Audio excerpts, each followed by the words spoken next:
Hello, internet world. How is how is everyone doing today? Clearly, I'm still warming up. Uh, it's been a while since I've done one of those, but today I'm going to be doing another reading from the book "The End of All Evil" by Jeremy Locke. A very important, simple yet profound book about freedom, essentially. So this will be part 6 of this series.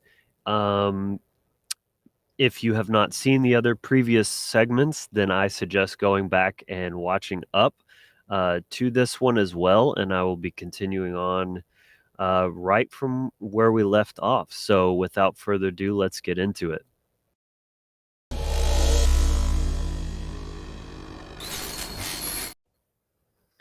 All right. So welcome in, everyone. I appreciate you tuning in. Give me just one moment to share this to my personal page. And there we go. So, welcome to the live stream. Drop a comment below, say hi, and please go ahead and there we go. Trying to pull up the chat here. Drop a like below as well, just to give the video a little boost in the algorithms. What's up, Theo? Good to see you, my man. Yes, it has been a while. Been staying busy with trucking, but I'm to a good point now where I'm going to try to be ramping things back up on the channel and putting out more videos frequently. Not always live streams, obviously, but I had the day off today, so I'm just chilling in a good spot with good signal. So I figured, hey, why not go ahead and do this? What's up, Jason? How are you doing, man? All right, so again, today we are continuing on in this series with part 6. So we're essentially going to just pick right back up from where the last one left off and just keep moving forward. So the topic that this today's chapter starts with is the concept of nations. So nations are a generic umbrella of culture that prove extremely effective for authorities. Nations use commonality in race, language, and heritage to persuade ownership of people. Their only shared agent is the border. And as the cultures of royalty disintegrated, nations were created to replace them. Authorities sought the same stability of extortion that kingdoms provided, but needed to escape the understanding that people had learned about the tyranny of royalty. They created a new enemy called them, a new culture called we. So this is already really profound the way it's framing this, because this is another extension of culture, which I outline as one of the big 3 programs of mind control, the 3 most potent and potentially damaging. And it's just, so he's talking about this is creating the us and them mentality, so exploiting the tendency of human beings to be collectivists. And collectivism is a very slippery slope that has essentially led to some of the greatest tragedies and horrors in human history. So, nations drew lines across the globe and eventually swallowed up every inch of the uninhabitable land known to man. All those who live within these lines become the property of the state. They are taught that they own their governments by means of democracy, communism, theocracy, and race. They are taught that their nations belong to them. This is the culture of we. The truth is that their nations own them, right? So truth is completely inverted, and this collectivist mindset is why somebody today might say, we kicked the Japanese butt back in World War II, and it's like, oh really? You were there, were you? No, you're taking credit for something totally separate individuals did in a time when you weren't even alive. So this never made sense to me, even from a young age. Nations are created and borders drawn to create stability for authority. While royalty improved stability by convincing people that they owed allegiance to authority, nations took a bigger step and taught people that they were the authority. National cultures deceive the minds of people to more effectively extort money and control. As soon as you lend credibility to a predatory institution, they will make prey of you. Disguised as sheep, they will have you believe that they are defending you from anarchy or any other type of enemy they can devise. Their laws do not speak of these enemies. They speak of you and how much money you owe and what you will do for them. Welcome, Elliot. Good to see you.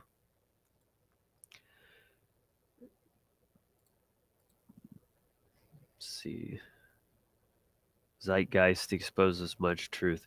Yeah, yeah, that's an interesting film for sure. I don't necessarily agree with all of the solutions that that film or that series puts forth, but it's definitely very good at pointing out the problems. Government is an agent of force. As soon as power is yielded to authority, as soon as you give it a license to take life and liberty, it becomes an agent of evil. Evil men who seek authority over you will not fight government. All evil that wants is power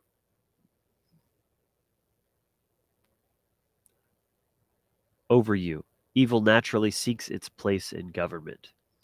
There have been many forms of nations created, all with varying degrees of effectiveness in their control. Without exception, the strongest governments are those whose cultures most effectively convinces people that the people are the government. All others soon fail. This is why democracies are the strongest form of nation possible. They are introduced last. Communism and socialism. Socialism, communism, and welfare states all have different applications in history and idea, yet they are all exactly the same. They all teach people that they are unable to effectively produce enough to support their own lives. They are given the enemies of greed and destitution as the reasons why authority is needed in their lives. Communism is the second most effective form of evil that has ever existed and is the most destructive ever achieved. Communism taught that people require equality of materials rather than the freedom to create. Communism used the lie that people would be part owners of the government in order to garner their support for slave labor and soldiering. Anybody reading The Implementation of Communism or its similar constructs should readily see evil. There is nothing wrong with a community helping each other. There is no sin in sacrifice or giving. But, as with all culture, these ideas were lies. There is no sacrifice in communism and socialism. There is no giving. They are always implemented by force. Socialism and welfare teach that people do not own their labors. They distract people with cultural ideas of duty and brotherhood. Their true nature is the nature of force. Nothing in welfare and socialism is done by choice. Everything is implemented under threat of violence. As with all culture, welfare and socialism are evil. So, this is just one flavor of government or government tyranny or authority. And everything government does essentially is done so by force. But these particular flavors are really pervasive, insidious because they exploit people's goodwill. They pretend to be this very for the greater good, and giving and sharing and all of these very nice, warm, fuzzy ideas. But the reality is actually something very different, and and malevolent. So socialism and welfare, okay, read that one. Tyranny has destroyed countless more lives than poverty could even dream. In times of poverty, only one thing stands in the way of people: government. Governments use violence to restrict freedom and therefore people's ability to better their lives. Under the pretense of ending poverty, authorities have used compulsion and violence to create more death and destruction than any storm, any famine, or any drought. It is the element of force that belies the tyranny of all socialistic ideals. Without force, there is no evil in them. With force, they are the same as any other government. They bring misery to humanity. Dictators. A dictator bears similarity to the kings of royalty while maintaining a culture of nationalism. This is the common belief in history that dictators and kings are noble. Anytime a national culture is strong, leaders are thought of as pure and righteous. Joseph Stalin and Adolf Hitler are just two examples. After their deaths, their people were shocked to learn that the atrocities of their nations were created by them. History records endless testimonies of people who believed that the terror in their lives was happening without these leaders' knowledge. National Socialists actually viewed the terror they brought to Europe as a defensive war. Wherever you see culture supporting an authority or trying to implement an authority, you will find the destruction of freedom. In every culture, people are deceived into believing that authority is good. Even when they can see the tyranny of authority in history, they fail to see it in their own culture. That's so true. The greatest mistakes of history have been those of inaction. Killing a man because he advocates the destruction of liberty sounds extreme to people of all cultures. Culture indoctrinates people with this thinking. Yet the logic of killing Adolf Hitler, Mao Zedong, Vladimir Lenin, instead of allowing them to destroy the liberties and lives of billions is unavoidable. The idea of killing a dictator in cold blood before they murder millions is offensive because the cultures who protect these leaders design themselves this way, and so evil prospers. Peace is found when people stand for morality and reject culture. Defend freedom at all costs and at all times, and peace will rule the world instead of tyrants. That is a very powerful quote right there. Morality enforced. Cultures love teaching people that morality is properly enforced. It is the ultimate deceit, a powerful lie. Cultures teach that morality and prudence are one and the same. Culture can easily claim authority over people when they believe that doing something foolish is the same as doing something evil. Morality is freedom. Immorality is the destruction of freedom. Morality is good, immorality is evil. Culture would have you believe that morality is a question of personal vice, and I would say this is largely a product of Abrahamic religions. It pretends that imprudence is the same thing as immorality. When people believe that enforcing prudence is the same as defending liberty, they can be used to support dramatic increases in the power and authority, power of authority over people. Second, let me silence my phone. The Inquisitions of medieval times used the ideas of enforcing morality to expand the power of the Roman Church. There you go, case in point. They created law and enforcement to force church government into people's lives. It was culturally acceptable because they were enforcing morality instead of simple arbitrary control. The American prohibition of alcohol was touted as a way to counter the effects of alcohol's control over people. In order to fight that control, the U.S. government established a massive police force to control the lives of people. Those who would force prudence on people teach that people are not able to learn intelligent behaviors on their own. Culture teaches that people must not be free to make personal mistakes. It teaches that people are not worthy of ruling their own lives. With freedom, prudence, or without freedom, prudence is meaningless.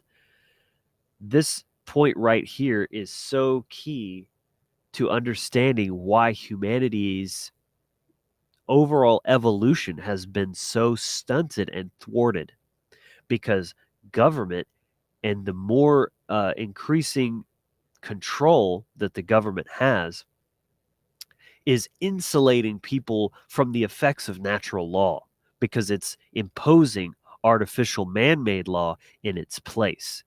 So it's like trying to punish people for trying to stick a fork in a light socket instead of just letting them make the mistake and learning not from what this artificial violence that comes upon them is trying to teach them, which is simply obey or be punished. That's the message there.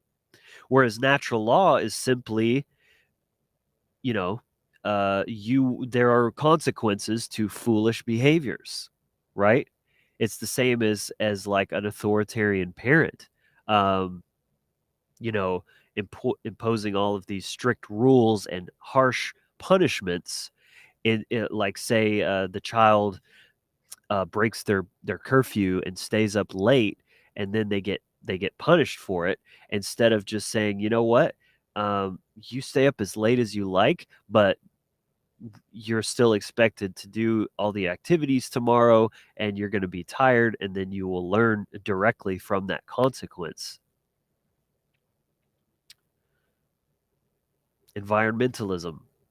Environmentalism shares the ideas of communism. It teaches that greed is the enemy and that those in search of money will destroy the earth. The enemy of greed is the same enemy that communism employs. It is the same lie. They both teach that without authority, free people will destroy themselves. They both teach that government is necessary to enforce security. Environmentalism has one new twist on the ancient lies of evil. It teaches that the dirt you stand on is more valuable than you. It teaches that authority is necessary to ensure that you do not destroy it. As with all evil, it really only cares that you obey, exactly like I said. What excuse people choose to follow is of no concern to evil. It's like if a carjacker is saying, "Give me your money or I'll shoot you," and you comply with them, right? Your consent is still being violated, even though they didn't actually have to harm you. And then that person might backwards rationalize and just think, oh, well, if they're this desperate, then they probably need it more than I do, right? So they almost kind of pretend and trick themselves into thinking that they somehow consented to that. Culture teaches that the only security to be found in life is government. Only they can secure your water, your air, and your food. Yield authority to them. The strength of environmentalism is that it can be used to regulate every aspect of your life: transportation, food, housing, energy, and communication. They all fall under this umbrella of regulation and control.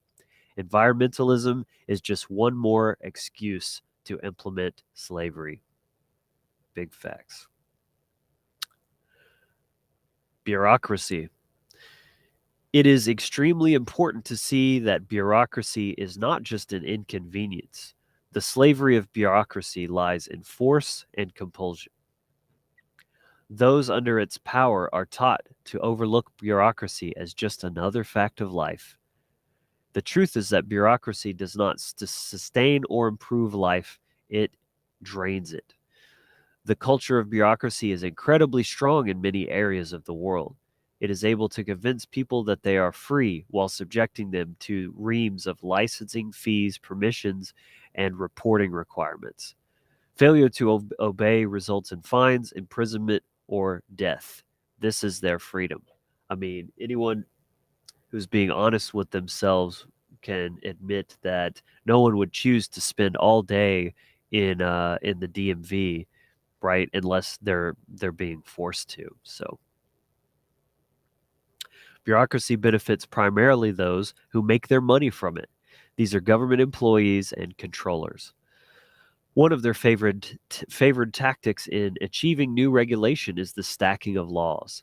An example is safety requirements like helmet and seatbelt laws. Such things presume goodness, but evil doesn't care if you are safe. It only cares that you are forced, right? Seatbelt is a great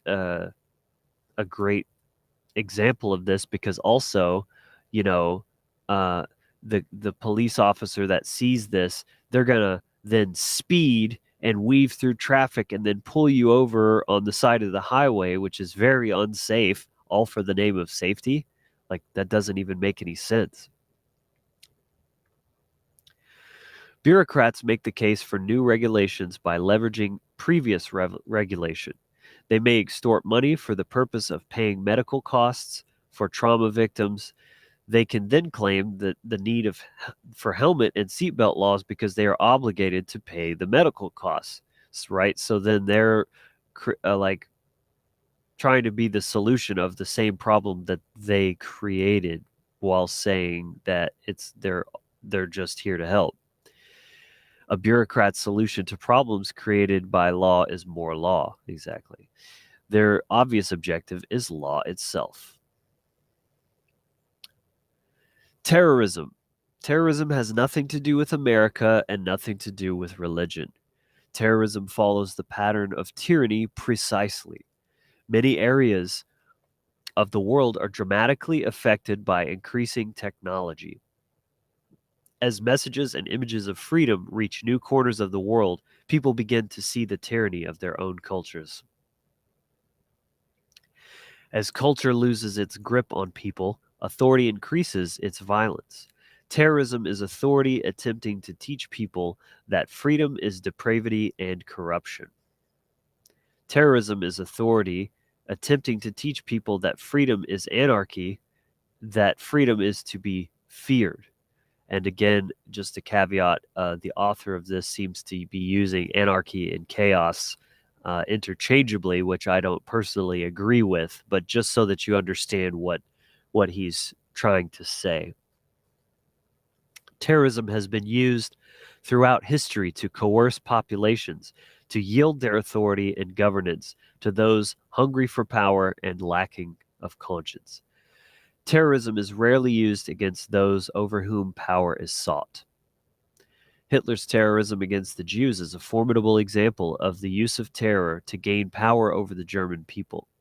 Al-Qaeda exemplifies the use of terrorism against American peoples in order to maintain power and influence over Islamic peoples. Terrorism is proof of the pattern of liberty. It is precisely because tyrannical states are afraid of losing the grip they have had over the peoples for so long that terrorism is a rising factor in the world. Evil is afraid. That is a very excellent point to consider as well, because the old world order is crumbling. And so they're scrambling to implement their new world order and shift into that more consolidated power construct. And so you have all of these new manipulation and mind control programs coming out because, in some ways, not all, obviously, but in some ways, people are starting to realize the problems of the old world order.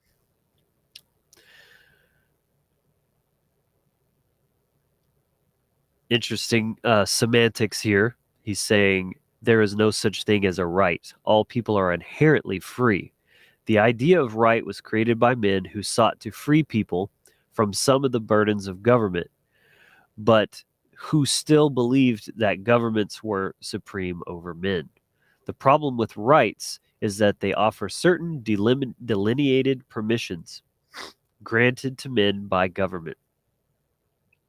After these, government can still dispose of you as it pleases. Even in measures of restriction, this still teaches people that they have less value than law. The truth is that you are free and that there is no authority that has any claim upon you ever. You are, by your nature, already free. This is the value of a human being.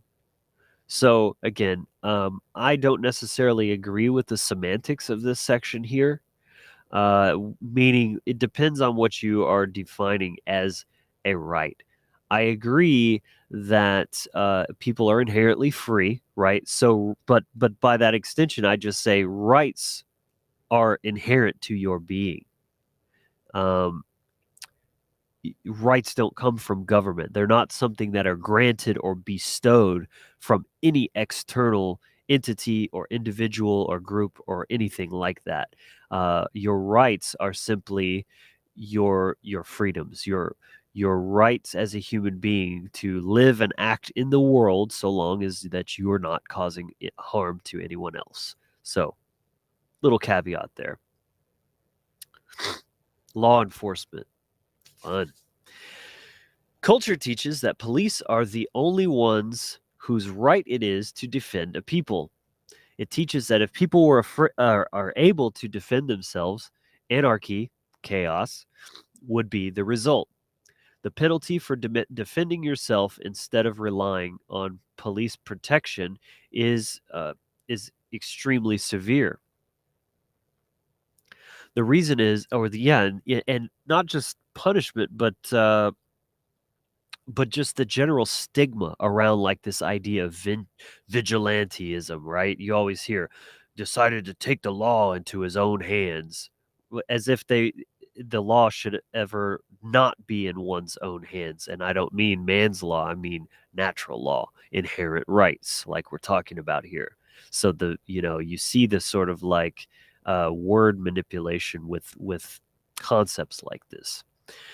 The reason is obvious. It shows the ultimate tyranny of law. If you aren't helpless, then they have little premise to remain in power over you.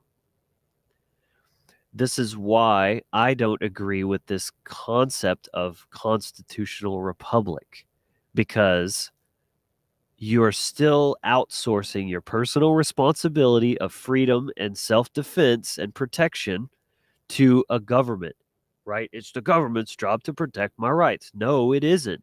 And as soon as you start acting that way, you're no longer free because you are dependent. You cannot be free and dependent at the same time. That's why it was a declaration of independence. I digress.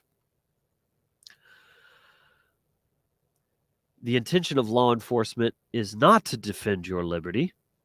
It is to defend the stability of the machines of extortion. Exactly. Laws do not say no killing, no raping, no stealing. Instead, they are volume upon volume of minutia, controlling every aspect of life and destroying liberty wherever they go. Every government in agency are enforcers of these laws. The law is not righteous, neither are the enforcers of it. It is a mistake to blindly respect law enforcement as noble and brave. Laws are designed to control, not to protect. An officer of government may believe what he is doing is right. That is exactly what culture wants him to think. Every single one of the hundreds of millions who have died at the hands of governments died under legal premise. Law is not morality. 100% there.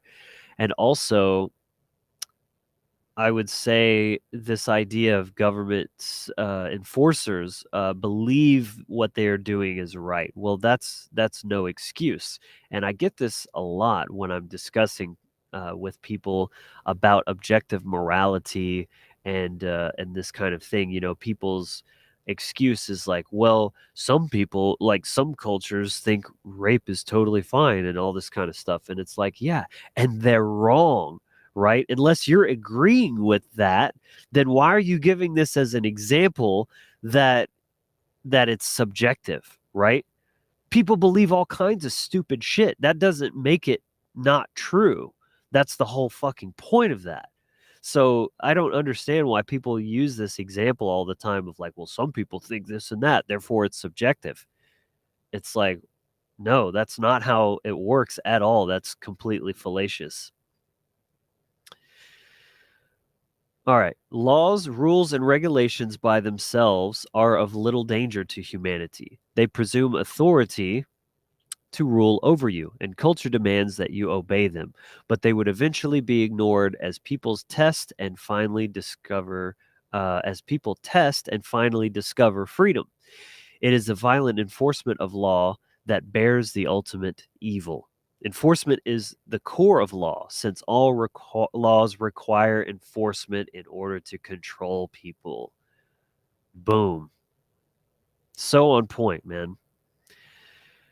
Respect for law enforcement is an invitation to tyranny. Every culture in the history of Earth has taught its people that police are good and noble. Medieval knights excused their tyranny by calling it chivalry. Terrorist cultures excuse theirs by calling it religion. No matter what culture you observe, you will find a belief that the enforcers of law are good. So how we doing? Everyone enjoying this so far? Again, let me know if you like this content in the comments in the chat. And what is your favorite point so far, or what something maybe that you've kind of been struck with some realization? The important question has nothing to do with the nobility of the people who enforce law. It is a question of the nobility of the law. Presuming the righteousness of the agents who enforce the law is precisely what cultures are designed to do because they excuse the nature of the law. This invitation is exploited heavily by by history's dictators, kings, and mafias. What better place to hide atrocities large and small than the very group of armed men who hold a monopoly on violence and respect? The penalty for disobeying authority is always death. All who have stood in open rebellion against existing powers throughout history were killed. Today, even in free nations, men are killed for rebellion. If they cannot force you to obey with intimidation, they use threat. If threat is not enough, they use kidnapping and imprisonment. If that fails, you will be murdered. Which law you break is irrelevant. Even such a little law as a speeding ticket. Fail to pull over, resist arrest, try to escape, or fight back. It happens regularly. The penalty is death. And this is something people don't really acknowledge when it comes to government. That is the final, uh, you know, the bottom line there. That's what it all comes down to. Even if it's a simple parking ticket, speeding ticket, it doesn't matter. They're all backed with the same exact threat of violence and ultimately death or murder. So that's what people are advocating every time they say there should be a law of this and there ought to be a law of that. It's like they're basically saying, I think people ought to be killed if they don't do this or that. It's pretty psychotic. The price of government. The stiffest penalties of law are reserved not for those that you are to be protected from, but for those who fail to pay the price of protection. The entire purpose of evil is to enslave you, to destroy your freedom in order to make you a tool for someone else's use. Just as mafia extortion rackets reserve brutal beatings for those who fail to pay the tax, the world's most effective governments use a system of threats, abuse, intimidation, imprisonment, and death to ensure that taxes are paid. This isn't a side note. This is the very purpose for why cultures and laws are created, to sacrifice your labor for the benefits of your masters, de facto slavery. And so when people say taxes are voluntary, I gladly pay for the services and blah, blah, blah, you're lying to yourself. You're justifying and making excuses for evil and slavery. When law challenges its competition, It labels them criminals and racketeers. The definition of racketeering is the creation of a threat and then charging for protection against it. Such racketeering is institutional slavery. Mafias and governments follow the same pattern because they are the same fucking thing. History shows us that the names given to each are a matter of who is the more successful extortionist. Summary: nations lay claim to people based on where they're born with respect to imaginary geographic lines. The truth is that a nation is simply a group of people with guns who will kill you if you do not obey them. Borders and land masses have nothing to do with your value as a human being. They are created to offer rulers stability as they exercise power over you. We is the word commandeered by culture to legitimize the borders and boundaries of law. You are obligated to obey law and under penalty of death because you are part of the we within an imaginary geographic line. This is not a we you have joined by choice. This is not a we you can escape. Your ownership of your land, your family, and your values are not important to we. In our world, the only escape from the tyranny of we is to substitute one we for another, assuming we let you. Evil would have you believe that you are a subject of borders. This is a lie. After millennia of kings, those who were not royalty but sought power found a way to seize it. Nations have allowed evil men to remain in control of culture and law, to have authority. Hitler called his version National Socialism. Vladimir Lenin called his version communism. Some are called empires, some theocracies, and some democracies. All have one thread in common: the supremacy of the state. Under nations, culture teaches that no one is above the law, and because nations are defined geographically, no one can escape the law. Put more concisely, nations teach you that you are worth less than the law, and also than the collective, the we, right? Your rights are under the greater good. This is the same song and dance that have been sung by countless authoritarian regimes. The definition of evil is the destruction of freedom. If governments were what they pretend by choice, they would not be government. They would be charitable institutions. Since choice is destroyed, freedom is dead, and whomever can control the government prevails. Governments, by definition, hold a monopoly on violence. Those who seek power over you will not fight your government. Why fight it when what they wanted to begin with was authority over you? You already have the institution evil men seek. It is natural for evil to seek its place in government. History shows us that every nation ever devised can and will be used as a tool on behalf of evil men. Evil seeks power. This is an immutable truth. The more power you vest in a government, the more evil you will find there.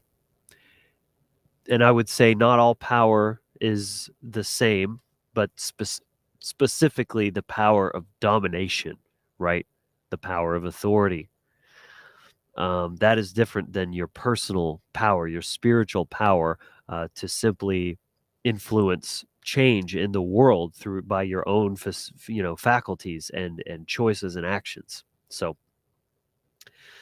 that is going to be where we wrap up for today's episode. So again, I'd love for you to share the best takeaway from this reading today in the comments. You know, what is something that struck you as very profound or meaningful?